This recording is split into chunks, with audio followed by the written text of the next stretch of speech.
चलो आपका बाद में बताते हैं। भाई ने बहुत अच्छा सवाल किया है। उस्मान वो गाड़ी में ना इन्हें बताओ वो किताबें निकाल लाओ ज़रा, और एक किताब मुझे दे देना। भाई ने सवाल पूछा है, हमारे ख़ानदान में सांस का बड़ा मसला है।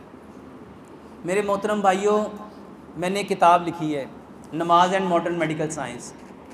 उसमें मैंने लोगों को बताया है कि असल में नमाज थी क्या, असल में नमाज है क्या, और हमने नमाज को क्या समझ लिया। मेरे मोहतरम भाइयों, अगर हम सिर्फ प्रॉपर तरीके से, कल मेरे पास ना कुछ डॉक्टर आए, उन्होंने कहा कि डॉक्टर साहब आपकी बातें ना बड़ी अजीब अजीब होती हैं। अच्छा, मज़े की बात यह फ़ायदा होता है, होती अजीब है लेकिन हैरान इस बात पे फ़ायदा होता है। इसके पीछे लॉजिक क्या है, ये फ़ायदा कैसे करती हैं।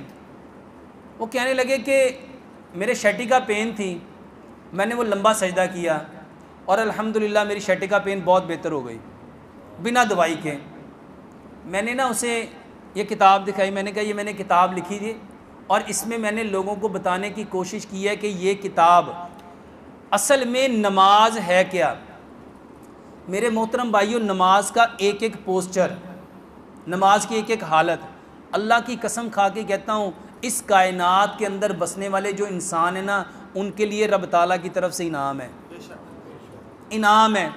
और बदकिस्मती हमारी ये है कि हमने उसको अपने ऊपर समझा कि ये तो साढ़े ते फ़र्ज़ है, इनके पढ़े बगैर तो गुजारा ही कोई नहीं। अभी मैंने क्या कहा, एक है अपनी मर्ज़ी से मानना और एक है डंडे के ज़ोर से मानना, तो बेहतर क्या है। मेरे मोहतरम भाइयों, ये किताब दिखाइएगा।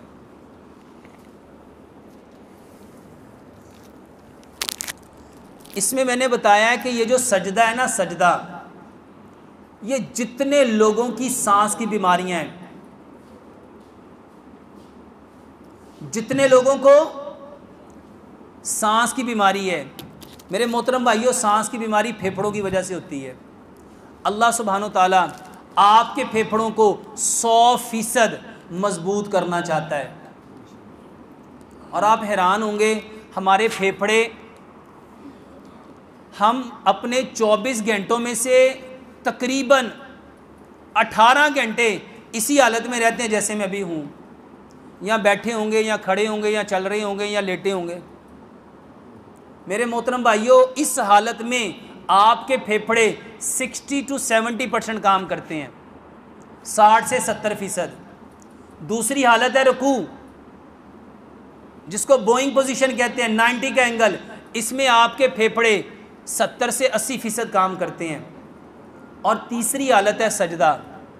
जब हम सजदा करते हैं ना, तो हमारे फेफड़े नीचे आ जाते हैं और पूरे खुल जाते हैं। अभी फोर्स ऑफ ग्रेविटी ने हमारे लंग्स को नीचे को खींचा हुआ है इधर से। जब हम खड़े होते हैं तो हमारी टांगों से, जब हम सजदा करते हैं तो फेफड़े किधर को आ जाते हैं, नीचे। उस वक्त फेफड़े 100% काम करते हैं। और प्यारे पैगंबर जनाब मोहम्मद सल्लल्लाहु अलैहि वसल्लम ने क्या फरमाया, अगर लोगों को पता चल जाए कि सजदे में इंसान को क्या मिलता है, तो इंसान कभी सर अपना सजदे से उठाए ही ना। दूसरी हदीस है, नबी सल्लल्लाहु अलैहि वसल्लम ने फरमाया, सजदे में इंसान सबसे ज़्यादा अपने रब के करीब होता है।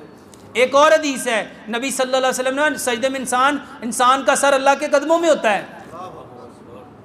मेरे मोहतरम भाइयों, अगर अपने फेफड़े मजबूत करना चाहते हो, इस भाई का मसला है, मैं कोई दवाई नहीं बता रहा, हर 2 घंटे के बाद 10 मिनट का सजदा करो।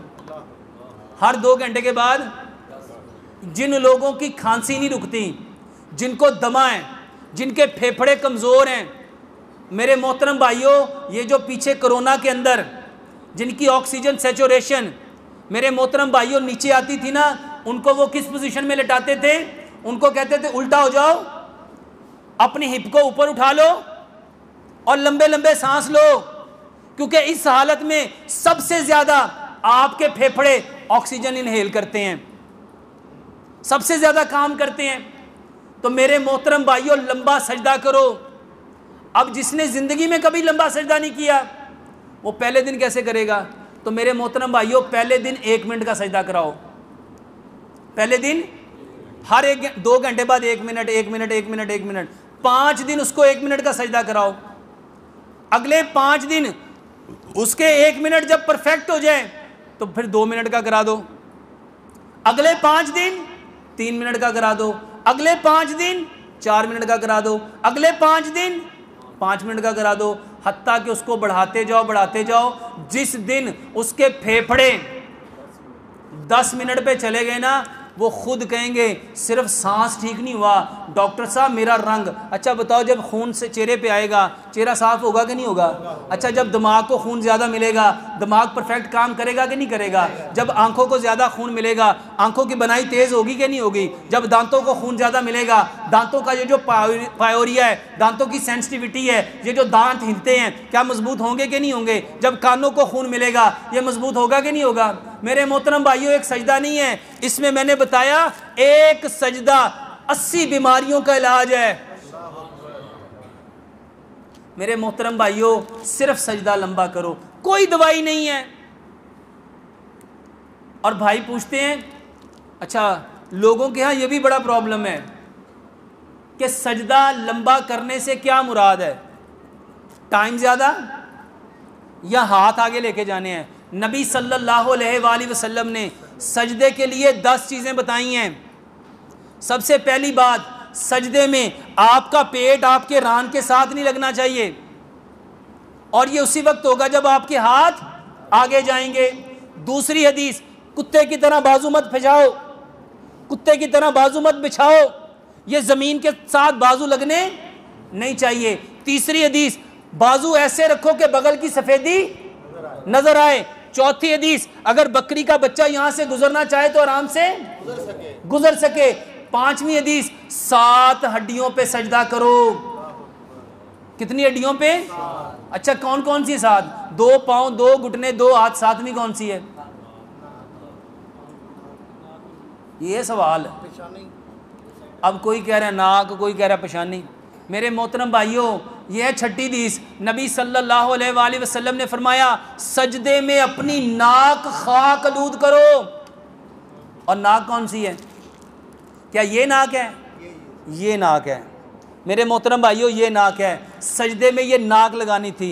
7वीं हदीस, नबी सल्लल्लाहु अलैहि वसल्लम ने फरमाया, ज़मीन की सख्ती महसूस करो, ज़मीन की सख्ती महसूस करो।